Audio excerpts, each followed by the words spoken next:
Doctor को भगवान की दर्जा दी जाती है। अक्सर आपने सुना होगा, एक जीवन ऊपर वाला भगवान देते हैं और एक जीवन जो हम संकट में होते हैं, बीमार होते हैं, जीवन और मरण के बीच हम जब खेलते रहते हैं, झूलते रहते हैं, उस समय हमें डॉक्टर हमें भगवान के रूप में सामने आते हैं।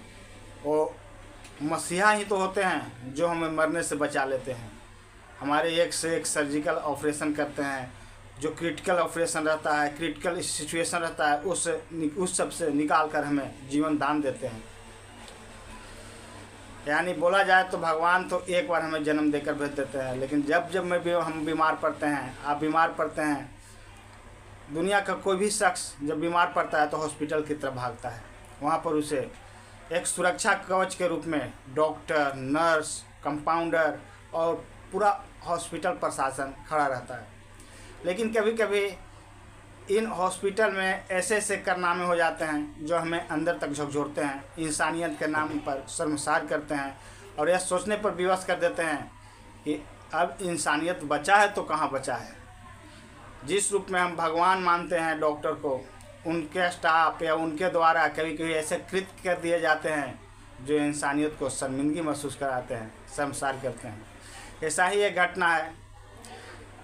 एक एयर होस्टेज गुरुग्राम में, हरियाणा का गुरुग्राम में बीमार पड़ जाती है। उसको इमरजेंसी में आईसीयू में भर्ती कराया जाता है और हॉस्पिटल का नाम होता है मेदांता हॉस्पिटल में भर्ती किया जाता है। बहुत बड़ा हॉस्पिटल है, अगल बगल और जगहों पर उसका नाम भी है उस हॉस्पिटल का। वहाँ पर आईसीयू वार्ड में उस एयर होस्टेज महिला जो क्रिटिकल स्थिति में वहाँ पर भर्ती हुई थी, वो भर्ती तो थी, वहाँ पर जो भी नर्स वगैरह, कंपाउंडर वगैरह, डॉक्टर वगैरह आते थे, चेक करते थे, उनकी आवाज़ तो सुन पाते थे, लेकिन उसकी हालत ऐसा नहीं थी वो कुछ प्रतिक्रिया कर सके। वो अचेत अवस्था में पड़ी हुई थी। लेकिन उसी बीच में उसके पास एक पुरुष स्टाफ आता है और नर्स से उसके बारे में जानकारी लेता है, पेशेंट कौन है, कितना बजे आया था, क्या प्रॉब्लम है। उसके बाद उसको बेस्ट वेंट चेक करने के बहाने उसके अंदर बेडशीट के अंदर हाथ डालता है, उसको प्राइवेट पार्ट को उंगलियों से छूता है, उसमें उंगली डालता है। यह डिजिटल रेप की श्रेणी में आता है। आज इसी कहानी पर मैं विस्तृत चर्चा आप लोग से करने जा रहा हूँ। दोस्तों, मेरा नाम परशुराम सिंह और आप देखना शुरू कर चुके हैं सच का प्रहरी। दोस्तों, आप लोग से रिक्वेस्ट है, यदि मेरे कहानी पर नए आते हैं या मेरा सत्य घटनाओं पर आधारित कहानियाँ अच्छी लगती है तो मेरे चैनल को सब्सक्राइब कर दिया करें ताकि मेरा वीडियो आसानी से आप तक पहुंच सके। दोस्तों, घटना 5 अप्रैल की है। 5 अप्रैल को एक अपना एयर होस्टेज हॉस्पिटल में भर्ती होती है। पहले तो वो अपने विभागीय हॉस्पिटल में भर्ती होती है। क्योंकि बात ऐसा था कि पश्चिम बंगाल का एक एयर होस्टेज ट्रेनिंग के लिए गुरुग्राम जाती है। गुरुग्राम ट्रेनिंग के दौरान स्विमिंग पूल में उसका कुछ ट्रेनिंग ऐसा था कि गहरे पानी में चली जाती है और डूबने लगती है। उससे उसकी हालत बहुत ही नाजुक हो जाता है। उसको वहाँ जो एयर होस्टेज थी उसका विभागीय हॉस्पिटल में उसको इलाज कराया जाता है, लेकिन स्थिति ज़्यादा नाजुक होने के कारण उसको मेदांता हॉस्पिटल में शिफ्ट किया जाता है। 5 तारीख को आती है, वहाँ पर आईसीयू में उसकी भर्ती कराया जाता है। वो क्रिटिकल स्थिति में आई थी।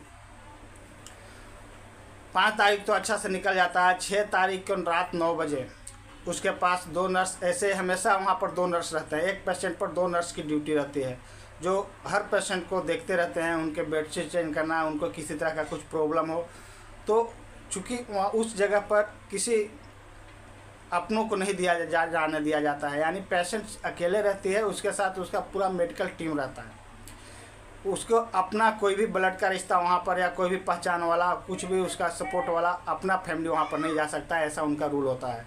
यानी पूरा का पूरा हम अपने पेशेंट को उन डॉक्टर, उन नर्सों के सहारे, उन टेक्नीशियन, लैब में काम करने वाले स्टाफों के सहारे छोड़ देते हैं।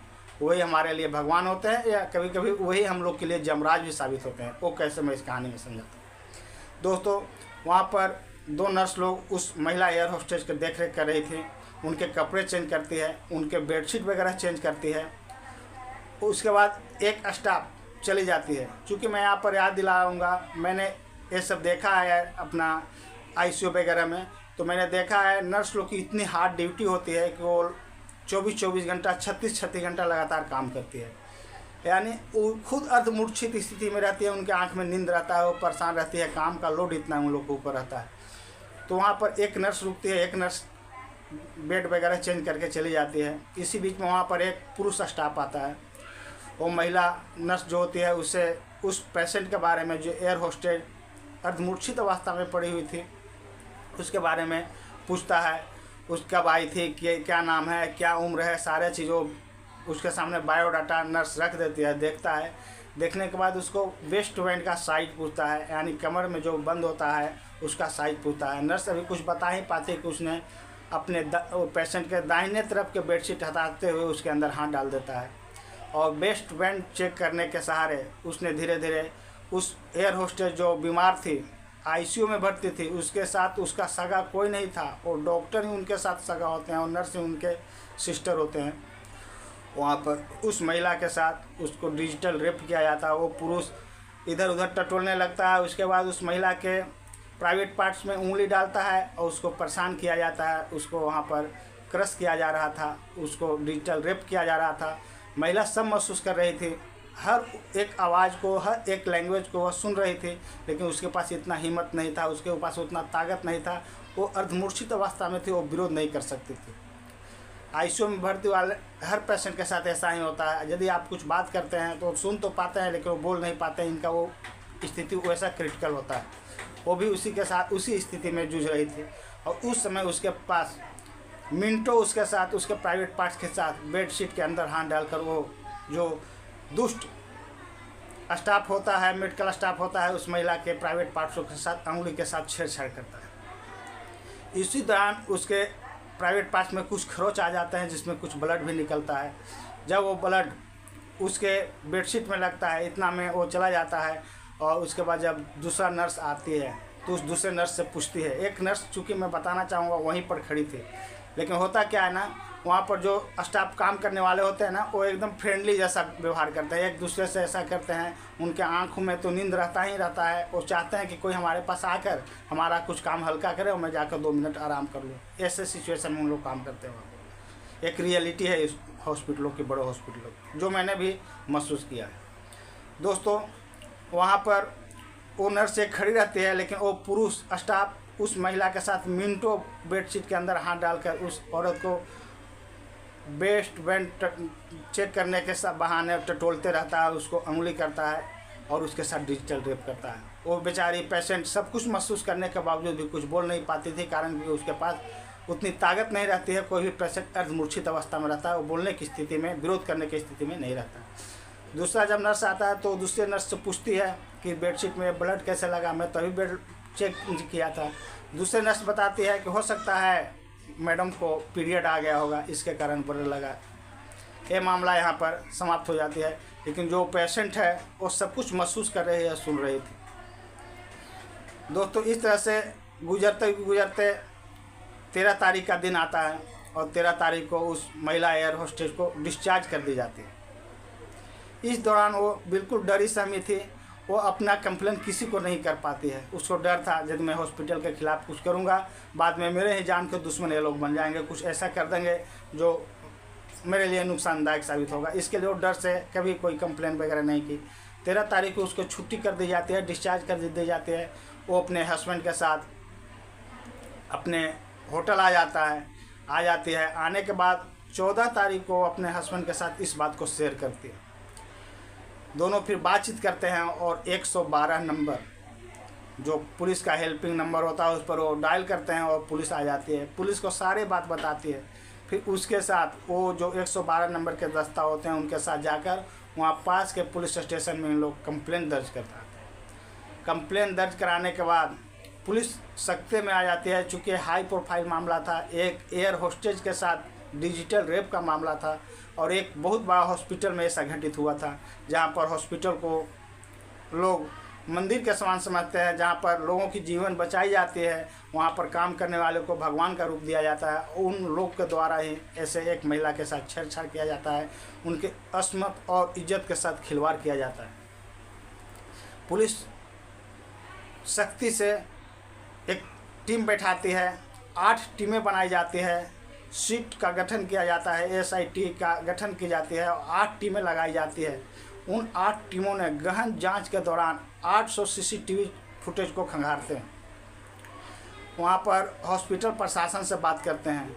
50-60 से ज़्यादा डॉक्टर एवं स्टाफ से पूछताछ की जाती है और तमाम CCTV फुटेज और पूछताछ के आधार पर एक निष्कर्ष निकल कर आता है और यह शक स्टाफ, जो हॉस्पिटल का एक स्टाफ था, उसके ऊपर जाता है। पुलिस उस स्टाफ को गुरुग्राम थाना क्षेत्र से ही गिरफ्तार कर लेती है।